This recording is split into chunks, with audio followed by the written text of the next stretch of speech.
I'm Christopher Hine, and this week we're talking about Hodoki. So, Hodoki techniques in Aikido are disentanglement techniques. How do we get out of someone trying to hold us?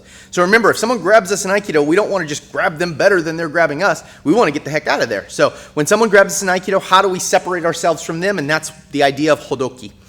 Today we're going to talk about an important Hodoki, which is Morote Dori. So Morote Dori is a 2-on-1 grab. Saito Sensei really liked to work with this technique. It's interesting though because it doesn't appear in the earlier work of Ueshiba. So most of these techniques are probably more modern and maybe Ueshiba never even worked on them. Hard to say.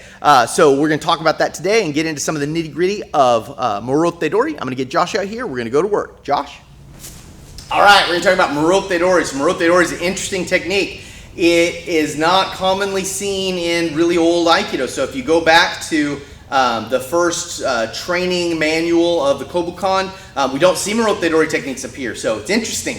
Why would Morote Dori appear? Well, probably because he's trying to get dominant control over one arm. Probably because I have a weapon in my hand. So understand that if I have the weapon like this and Josh grabs one hand, well, that's all good and well, but Josh would like to get that second hand on there because now he really has the ability to actually control me. So it's a 2-on-1 grip. Now, what's he going to do from this 2-on-1 grip? Well, he's probably going to try and control my elbow and drive me down, right? So like he's going to get to this position, he's going to start driving me down. And this is how we classically see the Morote Dori technique applied in Aikido situations. So when he's got me like this, my number one problem is my elbow. My elbow's locked out. So let's say I try to switch. So I'm going to put the weapon hand in this. As I do that, he just drives into that elbow. It makes it really impossible for me to get in there and switch my weapon hand. Okay? He also has the ability to drive into me here. So he's essentially got a rope kill going, and maybe he can drive me down. So good, strong position for him. So the fact that he has my elbow has put me in a bad way here. So what do I want to do? I need to get my elbow under control. First thing I'm going to try to do is drop my elbow straight down like this. So what I'm doing is I'm driving my elbow down. I'm not trying to fight, resist what he's doing. He's pushing into me this way. So I'm actually kind of joining with his force and driving my elbow down to get a little position there.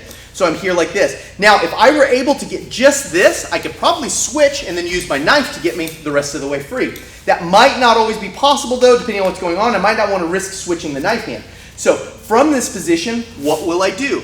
Well, this does a lot of great things. It puts him in a bad position. If he was fairly rigid with his grip when I did this, this might happen, which would be Hodoki in and of itself, right? So that movement can be a Hodoki clearly all by itself. But let's say he's real flexible with this hand, which is the easy hand to be flexible with, but not as flexible with this hand. So as I drop, we'll get this position. I can put one into the other, and we get Juji Nage for that, right? So I'm Juji Nageing this guy.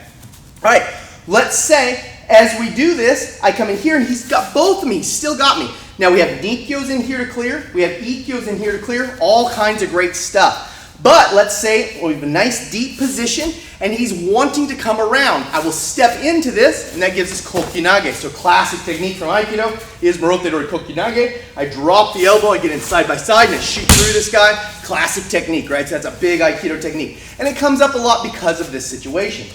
Let's say from here, he already starts dominating over this way. What am I going to do? I'm going to run through this and get Mayotoshi, right? So here, let's say Josh is coming around this way, and I come in here, I'm going to get Mayotoshi right there, and pop him off. This Mayotoshi will lead us to a whole bunch of other stuff. But that's the basic concept when I'm working the elbow down.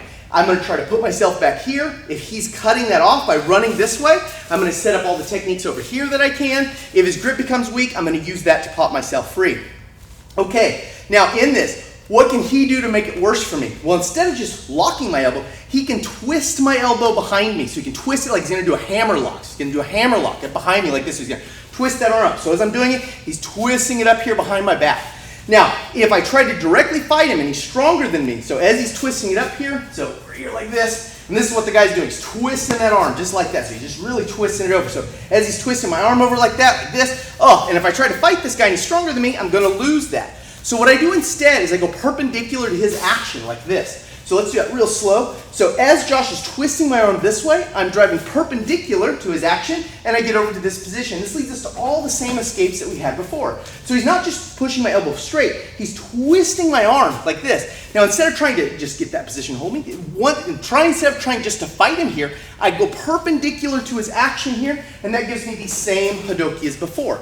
So if I can drop my elbow, I drop my elbow. If he's twisting my elbow, I go perpendicular to the force and come around it. And that gives us a whole nother setup of techniques. Morote Dori is important. Whether it was in classical Aikido or not, we can't be 100% sure.